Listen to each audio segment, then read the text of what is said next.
It was my last class of the semester, and the final exam was worth 30% of our grade. After a late-night study session I felt confident, but I had to decide between sleeping in or cooking breakfast. My eyelids chose sleep. My stomach later regretted this decision, and after several uncomfortable stomach growls, I finally decided to make a quick stop by the campus bookstore and grab a snack before my test. Since the semester was ending and everyone was going home for the summer, a lot of items were on sale, including the snacks and candy that they kept up front. Being in the hungry state that I was in, it felt only logical to pick the largest, yet least expensive candy in order to get more bang for my buck. And there they sat, 2 bags of Haribo sugar-free gummy bears, buy one get one free. What a deal, I thought naively. I would eat 1 bag before my test, and 1 bag afterwards. As I walked to class, I gleefully chewed on those abominable little bastards, unaware of the utter mayhem that they would soon unleash upon my poor anus. I sat down at my desk as the professor informed us that, due to issues with cheating in the past, restroom breaks would be prohibited until the completion of the exam. I'll give you 10 minutes to use the restroom now. This will be your last chance. Any takers? The demon bears hadn't released their unholy necromancy upon my stomach yet, so in my moment of ignorant foolishness, I remained seated, still munching on those miniature bear-shaped bombs. After the students wise enough to take the professor's offer had returned, the professor handed out the test. I was 6 questions in when it happened.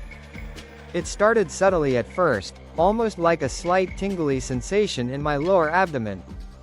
I thought nothing of it, assuming my intestines were just doing their thing.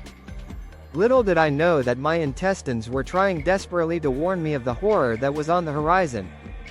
By question 9 it happened again, but this time it was followed by a sharp pain, as if those infernal hellions had orchestrated an attack upon my colon. I fought to contain the groan that tried escaping my lips. It was at this point I began to panic. Something was going horribly wrong, and I needed to get through this test before it got any worse. By question 14 my worst fear was upon me.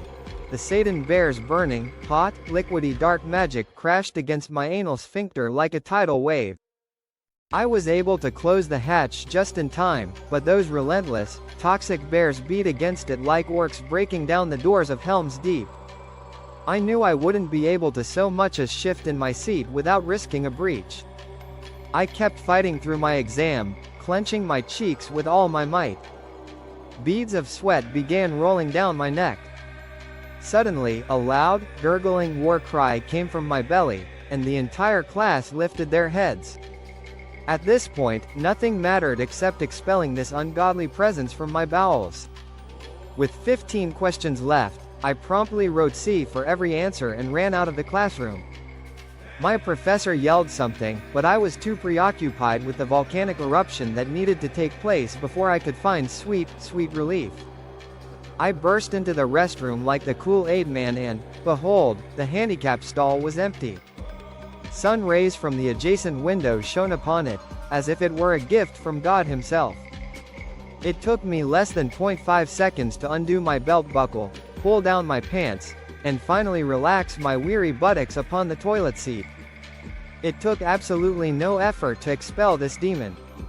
Almost immediately, the floodgates of hell were opened and the damned, liquefied souls of an entire bag's worth of gummy bears cried as they burned through my sphincter and into the watery abyss below.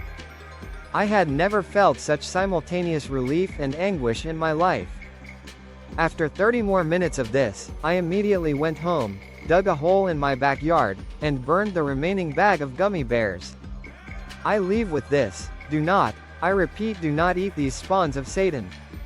Not only did they cause me to fail my final test, but the anguish I experienced is something I wouldn't wish upon anyone, not even my worst enemy. The only place these God-forsaken hell bears belong are buried deep below the Earth's surface.